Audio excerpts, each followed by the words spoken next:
Welcome to study channel. मेरा नाम है मोहम्मद कैसर। बात करेंगे इस वीडियो में बीपीएससी की शिक्षक भर्ती में कौन सी वो गलतियां हैं, यदि आपने कर दी हैं या करने वाले हैं तो आपका फॉर्म रिजेक्ट हो सकता है, और किन गलतियों को माफ़ कर दिया जाता है, किन गलतियों पर आपको राहत मिल जाती है। ठीक है, तो डिस्कस होगा इसी मुद्दे पर, लास्ट तक बने रहिएगा।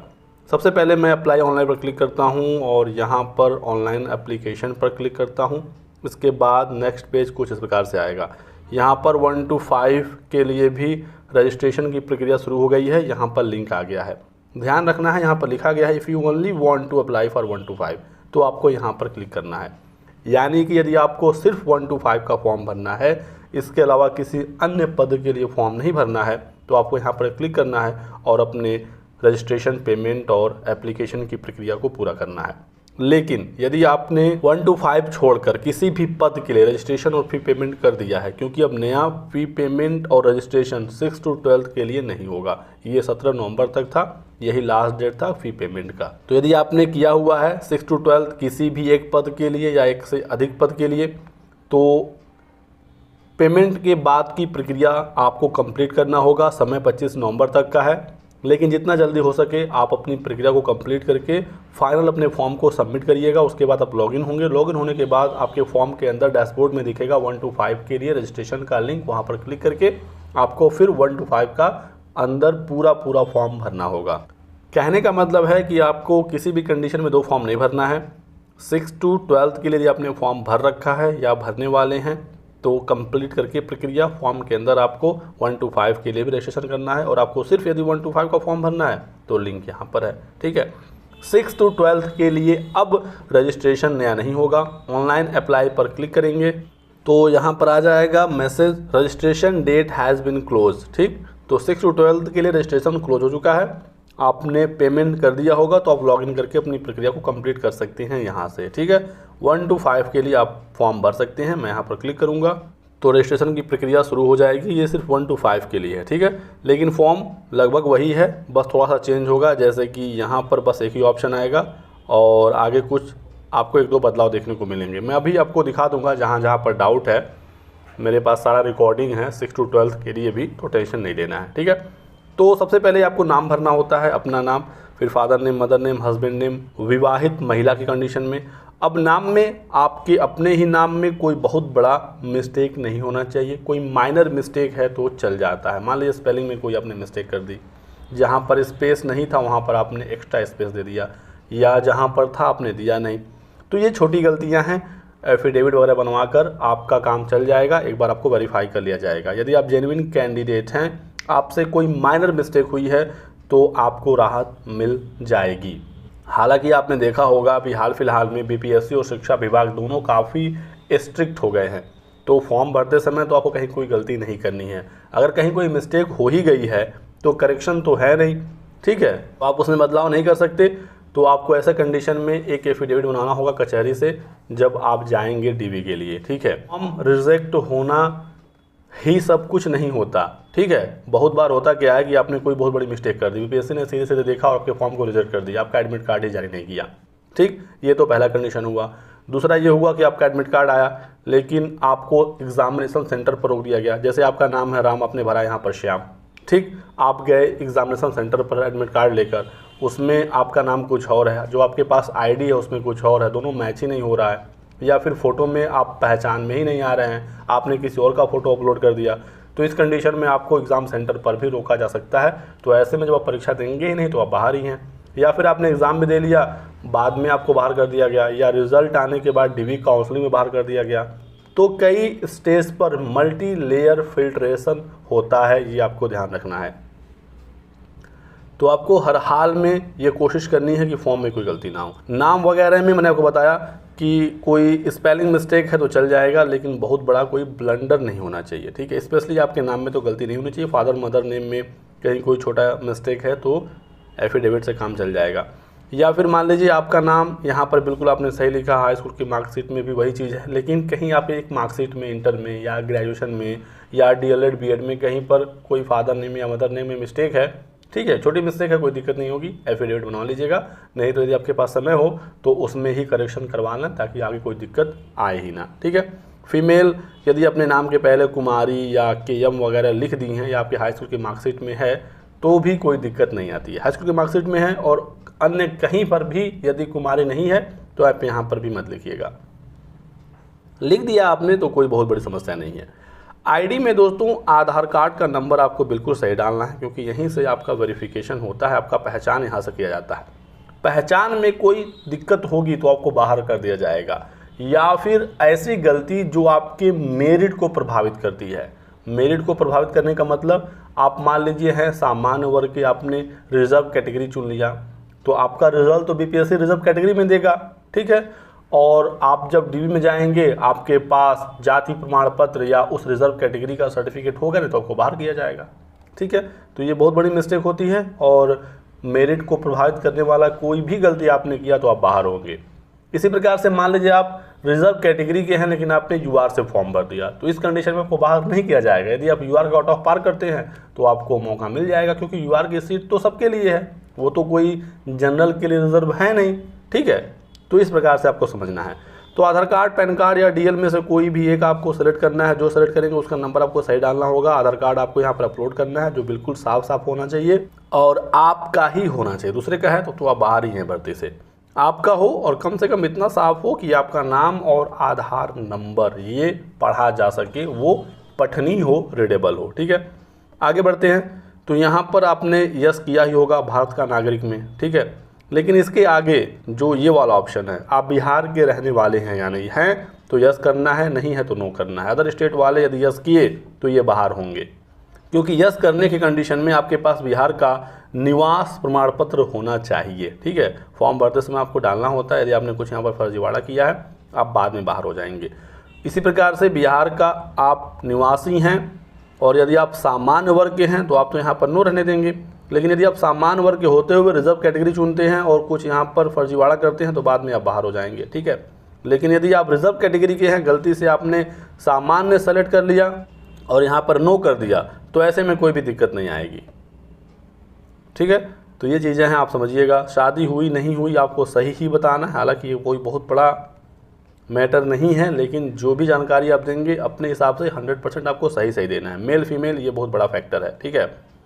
डीबी में आप बाहर हो जाएंगे क्योंकि सीधे सीधे ये जेंडर में गलती है, आप देख कर ही ये गलती सामने आ जाएगी कि आप मेल हैं या फीमेल हैं, और उसकी वजह से मेरिट भी प्रभावित होती है, क्योंकि फीमेल का पासिंग नंबर अलग होगा। सीटेट में भी और शिक्षक भर्ती में भी रिजर्वेशन मिलता है, 50% सीटें रिजर्व होती हैं महिलाओं के लिए, यहाँ पर तो गलती आपसे हो ही नहीं सकती, ठीक है। फिर यहाँ पर दोस्तों एक्स सर्विसमैन आप हैं तो ही यस करेंगे, उसका डिटेल आप देंगे, नहीं तो नो करेंगे। फिर नियोजित शिक्षक के लिए हैं तो ही यस, नहीं तो नो। यहाँ पर कोई भी गलती हुई तो सीधे आप बाहर हो जाएंगे, ठीक है। तो यहाँ पर राहत नहीं मिलेगी। प्रशिक्षण आपको बिल्कुल अपना सही चुनना है, क्योंकि इसी के आधार पर आप भर्ती में एलिजिबल हुए हैं। यहीं पर गलती कर देंगे तब तो आप बाहर होने ही होने हैं, ठीक है। फिर पात्रता और दक्षता, यदि आप सीटेट बीटेट वाले हैं पात्रता पर क्लिक करना है और आपको सीटेट का डिटेल देना है। सीटेट में भी काफ़ी बच्चे परेशान हैं सर्टिफिकेट नंबर को लेकर। यदि आपने यहाँ पर सर्टिफिकेट नंबर की जगह सीरियल नंबर भरा है तब तो वो 100% सही है, क्योंकि चेयरमैन साहब ने कहा है कि आपको यहाँ पर सीरियल नंबर भरना है। अब यहाँ पर मामला ये है कि सर्टिफिकेट पर सीरियल नंबर है ही नहीं, वो मार्कशीट पर है। तो यदि आपने मार्कशीट से यहाँ पर सीरियल नंबर भरा है तब तो कोई दिक्कत है ही नहीं। लेकिन यदि आपने यहाँ पर NA लिख दिया है तो भी कोई प्रॉब्लम नहीं है, क्योंकि चेयरमैन साहब ने भी ट्वीट लेट से किया था। ट्वीट के बाद भी यदि आपने NA भरा है तो भी ऐसा नहीं है कि आपको बाहर कर दिया जाएगा, क्योंकि NA के साथ यदि कुछ लोगों को मौका मिल रहा है तो आपको भी मिलेगा। यदि आपने यहाँ पर अपना रोल नंबर लिखा है तो भी कोई दिक्कत नहीं है, ठीक है। जो लिखा है वो सही होना चाहिए, ये ज़्यादा इम्पोर्टेंट है। तो सीरियल नंबर, रोल नंबर या NA आपने लिखकर फॉर्म भरा है, परेशान मत होइएगा। और अपलोड में सर्टिफिकेट है तो सर्टिफिकेट आपने अपलोड किया है तो कोई दिक्कत नहीं। यदि आपने यहाँ पर मार्कशीट अपलोड किया है तो भी समस्या नहीं होगी, क्योंकि CBSE सबको सर्टिफिकेट इशू भी नहीं करता है, जो पास होते हैं उनको ही करता है। बिहार में तो SC ST को 75 पर भी अलाउ है, वो तो मार्कशीट ही अपलोड करेंगे। तो जब कुछ लोगों को मार्कशीट के साथ अलाउ किया जा रहा है तो आपको भी किया जाएगा।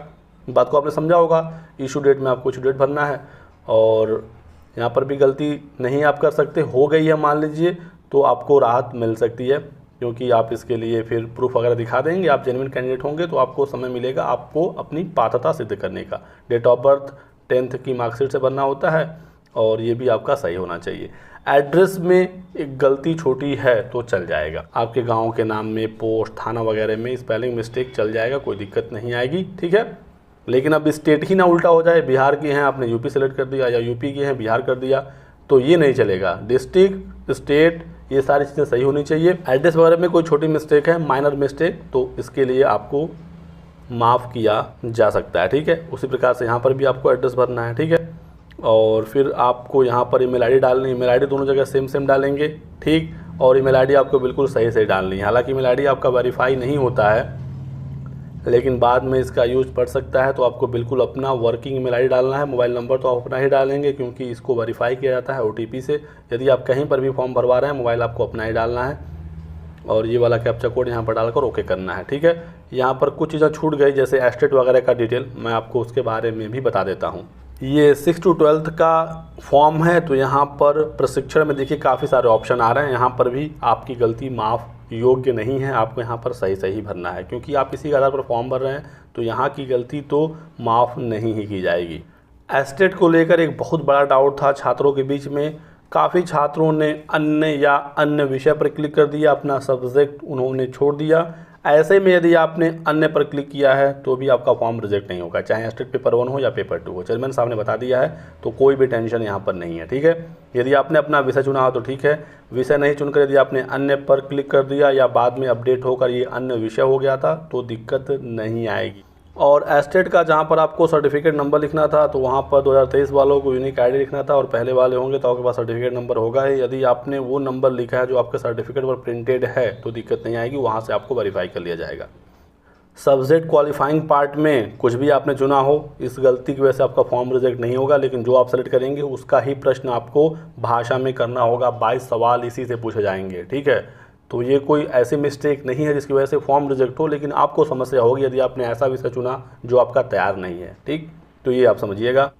किस पोस्ट के लिए आप फॉर्म भर रहे हैं वो यहाँ पर आएगा, आपको टिक करना होगा, ये आपकी जिम्मेदारी है। गलत पोस्ट पर क्लिक करेंगे, यदि आपके पास उसकी योग्यता नहीं है तो बाद में आप डी में बाहर हो जाएंगे। क्लास 6 to 8 के लिए, या 9, 10 या 11, 12, ठीक है। सीटेड करेंगे तो 6 to 8 आएगा, एस्टेट पेपर 1 करेंगे तो 9, 10 आएगा, एस्टेट पेपर 2 करेंगे तो 11, 12 आएगा। ये काफ़ी इंपॉर्टेंट है, जहाँ पर आपको सब्जेक्ट चुनना होता है। 6 to 8 हो या माध्यमिक, उच्च माध्यमिक हो, जो भी आप सेलेक्ट करेंगे उसी को कंसिडर करेगा BPSC। इसी के आधार पर आपको एग्जाम देना होगा, इसी के आधार पर आपकी मेरिट बनाई जाएगी। जो भी आप चुनेंगे उसका आपको पेपर देना होगा, और उसकी योग्यता आपके पास होनी चाहिए। यहाँ पर कोई भी गलती हुई तो आप सीधे बाहर हो जाएंगे। आप जिस विषय से एलिजिबल हैं आप उसके लिए ही सेलेक्ट कर सकते हैं।